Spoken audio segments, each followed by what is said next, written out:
I've always had a thing for small machines with big performance.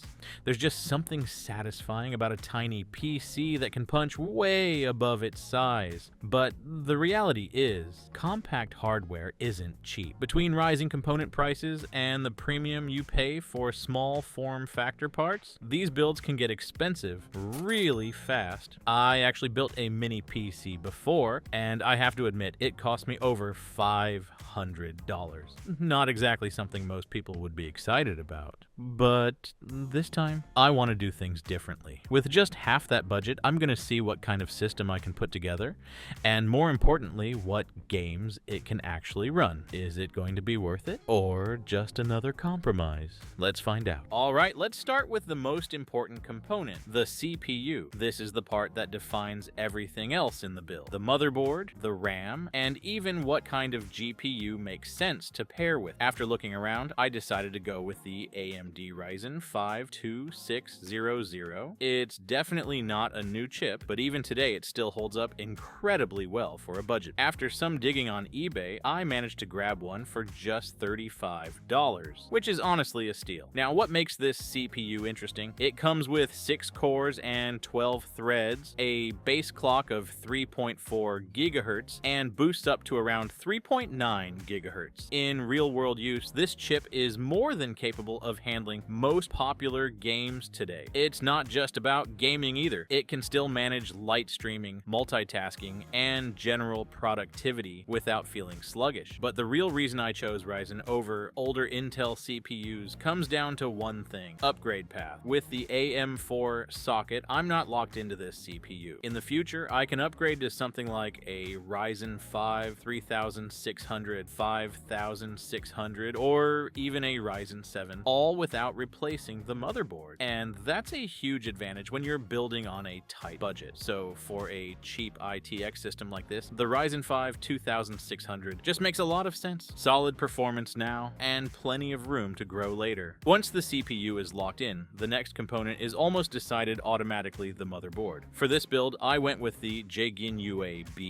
B450i plus ARGB. This is a budget ITX board, but surprisingly, it still offers everything you need for a compact system. With its 17 by 17 centimeter form factor, it's perfect for small builds while still keeping things practical. Personally, I always prioritize motherboards with an upgrade path. Upgrading a CPU later is much easier and cheaper than replacing the entire board. I managed to pick this one up for $46, which is a pretty solid deal. Next up, RAM. I went with 16 gigabytes DDR4 using two 8 gigabyte sticks in dual channel. Here I focus purely on performance overload. No RGB, no flashy heat sinks, just simple, reliable RAM. On a compact ITX system that sits under a desk or gets moved around, RGB really doesn't add much value. That extra money is better spent on CPU or GPU upgrades. Also, with Ryzen, dual channel is almost mandatory. Running a single stick can noticeably hurt performance, especially in games. So yeah, 16 gigabytes dual channel is the sweet spot here. And the price? Just $48 for the pair. For storage, I kept things simple and cost-effective with a Lexar 256 gigabyte NVMe SSD, which I picked up for just $23.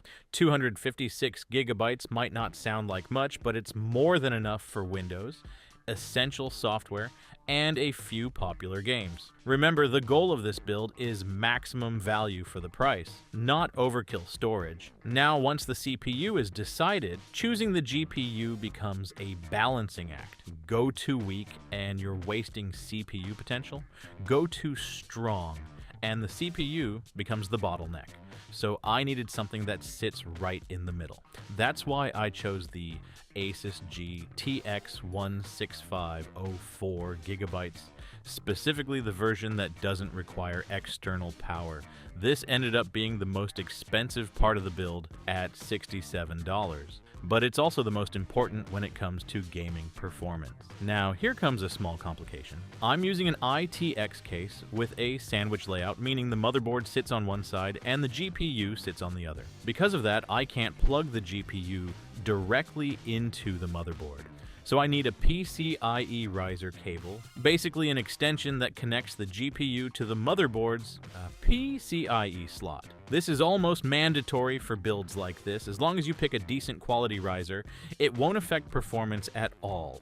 And for this build, I grabbed one for just $12. At this point, everything is starting to come together: compact, budget-friendly, but still capable. For the power supply, I went with an SFXFPT 550-watt PSU salvaged from an old pre-built system, which helped me save a decent amount of money. These kinds of PSUs are actually pretty common on the used market, and you can usually find them at a very low price. Now, even though it's labeled as 550 watts, the real story is in the specs. If you look at the 12-volt rail, which is the most important line because it powers both the CPU and GPU, it's rated at 24 amps, which translates to roughly 300 watts of actual usable power. And honestly, that's completely fine for this build. Under full load while gaming, this system will likely stay well under 200 watts, so there's still a comfortable margin. One limitation though is that this PSU doesn't have a PCIe power connector, but that's exactly why from the beginning I chose the GTX 165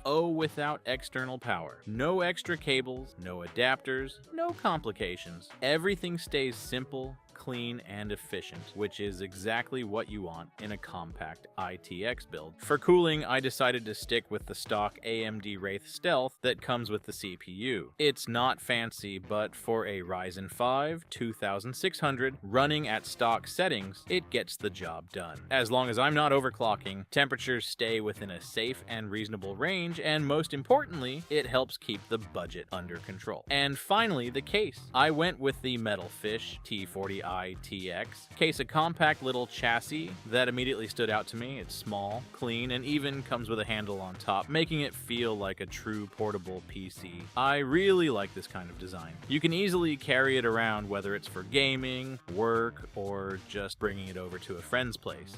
It's practical, lightweight, and fits perfectly with the whole idea of a compact ITX build. And the best part, I managed to get it for just $24, so this is the complete configuration of my budget ITX PC. In total, it comes out to around $257. But the goal here wasn't just to make it cheap, it was to make it as powerful as possible for the price. Every single component was chosen carefully to stay balanced. No overspending, no bottlenecks. No wasted performance, just the best value per dollar. Small, affordable, but definitely not weak. Now it's time for the real test. Let's see how this little machine actually performs in-game. Let's start with a quick look at the overall performance. First up, CPU-Z correctly detects all of our components, running the built-in benchmark, the AMD Ryzen 5, 2600 scores, 427 in single core, and 3318 in multi-core. Not bad at all for a budget chip like this. Next, we move on to Unigine Heaven benchmark. At medium settings, the NVIDIA GTX 1650 handles it easily, scoring 2,155 points with an average of 85 frames per second. Even better, GPU temperatures stay comfortably under 70 degrees Celsius, which is pretty cool. Literally. So far, everything looks solid. Now let's see how it performs where it really matters, in actual games. Testing at 1080p, the system performs impressively well. In Hollow Knight Silksong, FPS stays above 300 with smooth gameplay. With Minecraft, 8 chunks runs at 250 to 300 FPS, while 32 chunks still holds over 100 FPS. Enabling shaders drops it to around 60 FPS, but remains playable. In Counter-Strike 2, low settings push FPS above 100 to 200, and medium keeps it above 100 with better visuals. Overall, this small build delivers smooth and stable gaming performance across all tested titles. Next up is Grand Theft Auto 5, a classic for performance testing. At medium settings, the system delivers around 100 frames per second, with both CPU and GPU sitting at roughly 50% load, smooth and effortless. Pushing to very high, the GPU hits full load and and FPS drops to around 40, but the experience is still very playable. Finally, we have Cyberpunk 2077. At low settings, FPS stays between 40 to 50, with stable gameplay and no major drops. However, at medium, FPS falls to around 30, and this is where the system starts to show its limits, with occasional stutters. What really impressed me is thermals. The system never exceeds 70 degrees Celsius, which is excellent for such a compact ITX build. Overall, this budget ITX PC delivers surprisingly strong performance, small in size but capable of handling everything from light games to demanding AAA titles at reasonable settings. Thanks for watching, and I'll see you in the next video.